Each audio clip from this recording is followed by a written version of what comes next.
NBR কর্মকর্তা কর্মচারীদের আন্দোলনকে কেন্দ্র করে উদ্ভূত পরিস্থিতি মোকাবিলায় জ্বালানি উপদেষ্টা ফজলুল কবির খানের সভাপতিত্বে ৫ সদস্যের উপদেষ্টা কমিটি গঠন করেছে সরকার।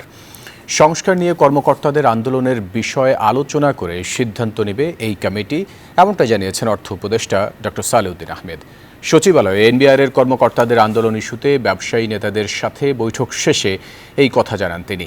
বলেন, আন্দোলনকারী কর্মকর্তারা কাজে না ফিরলে তাদের বিরুদ্ধে কী ধরনের কঠোর ব্যবস্থা নেওয়া হবে তা প্রধান উপদেষ্টার কার্যালয় সিদ্ধান্ত নেবে, অর্থ মন্ত্রণালয় নয়। অর্থ উপদেষ্টার সাথে বৈঠকে বিজিএমইএ, বিকিএমইএ, এফবিসিসিআই সহ ব্যবসায়ী নেতারা উপস্থিত ছিলেন।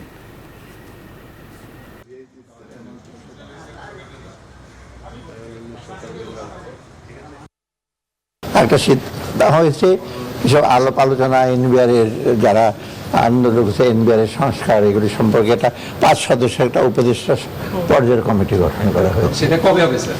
এটা অলরেডি এটা আপনার মন্ত্রী পরিষদের সচিবের হিসেবে পাবেন, এটা ডিসিশন হয়েছে। ব্যবসায়ীরা কি স্যার এখন মধ্যস্থতাকারী হিসেবে কাজ করছে? ব্যবসায়ীরা ওদের ইচ্ছা, ওদের সুবিধা অসুবিধার জন্য যাই করার সাথে আলাপ আলোচনা করতে পারে, সেই ব্যাপারে আমাদের